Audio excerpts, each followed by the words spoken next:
ایک تو کشمیر بذات خود تاریخی المیہ ہے، اس پر مزید المیہ یہ کہ کشمیر کا مسئلہ یا تو آپ بھارت کی اینک سے دیکھ سکتے ہیں یا پھر پاکستانی اینک سے۔ خود کشمیری اس معاملے کو اپنی اینک سے دیکھنا چاہیں تو ان کی آنکھوں پہ غداری کے کھوپے چڑھا دیے جاتے ہیں یا پھر آنکھوں میں سیدھے سیدھے فولادی کنکر مارے جاتے ہیں۔ بھارت ہو کہ پاکستان، دونوں جگہ قانوناً کسی بالغ لڑکی کی جبری شادی نہیں ہو سکتی۔ دونوں ممالک کی کوئی عدالت کسی بچے کو جبراً باپ یا ماں کے ساتھ رہنے پہ مجبور نہیں کر سکتی۔ حالات و واقعات کا جائزہ لینے کے بعد کسی فیصلے پہ پہنچنے سے پہلے عدالت بچے سے گفتگو میں بھی اندازہ لگاتی ہے کہ وہ کس کے ساتھ زیادہ خوش رہے گا۔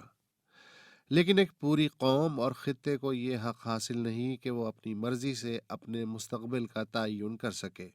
بھارت اور پاکستان کو کشمیر بھلے عزیز ہوگا مگر کشمیریوں پہ دونوں کو اعتبار نہیں۔ پچھلے 70 برس کے دوران کشمیر کے دونوں حصوں میں صرف ایک غیر جنوبی ایشیائی ادارے کو رائے عامہ کا سروے کرنے کا موقع نصیب ہوا۔ یہ ادارہ ہے برطانیہ کا چیتھم ہاؤس۔ 2009 میں چیتھم ہاؤس نے لائن آف کنٹرول کے دونوں جانب ریاست جموں و کشمیر کے 22 میں سے 18 اضلاع میں 3776 مقامی باشندوں سے تحریری سوال نامہ بھروایا۔ ان میں 70% مرد اور 30% خواتین تھیں۔ دونوں جانب کے 80% کشمیریوں نے بتایا کہ سب سے بڑا مسئلہ بے روزگاری، اس کے بعد سرکاری کرپشن اور پھر انسانی حقوق کی پامالی ہے۔ سروے کے مطابق 21% کشمیری بھارت کے ساتھ اور 15% پاکستان کے ساتھ مکمل الحاق کے حق میں تھے۔ 14% لائن آف کنٹرول کو جوں کا توں برقرار رکھنا چاہتے تھے اور 43% مکمل آزادی چاہتے تھے۔ 66% کشمیری ریاست سے بھارتی فوجوں کا اور 52% پاکستانی فوج کا انخلا بھی چاہتے ہیں۔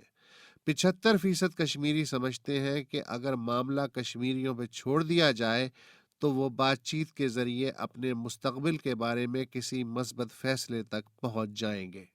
مجھے مئی 2009 میں سری نگر یونیورسٹی کیمپس میں سوشیولوجی اور پولیٹیکل سائنس کے طلباء و طالبات سے تفصیلی گفتگو کا موقع نصیب ہوا۔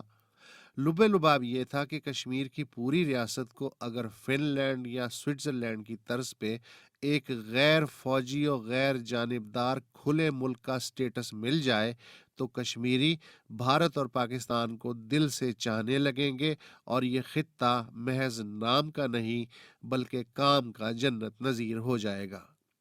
ان طلباء و طالبات کے بقول ہم کشمیری تو خیر خود کو قیدی محسوس کرتے ہی ہیں، لیکن خود انڈیا اور پاکستان ہماری وجہ سے ایک دوسرے کی نفرتوں کے قیدی بنے ہوئے ہیں۔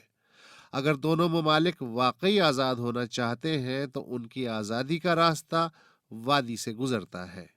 پاکستانی اور بھارتی باشندے تو جذباتی ہو سکتے ہیں مگر قیادت کا جذباتی ہونا ایسا ہی ہے جیسے قوال کو حال آ جائے۔ پاکستان کو سوچنا چاہیے کہ کشمیر کے معاملے پہ عالمی برادری اس کے موقف سے اس قدر اجنبی کیوں ہے۔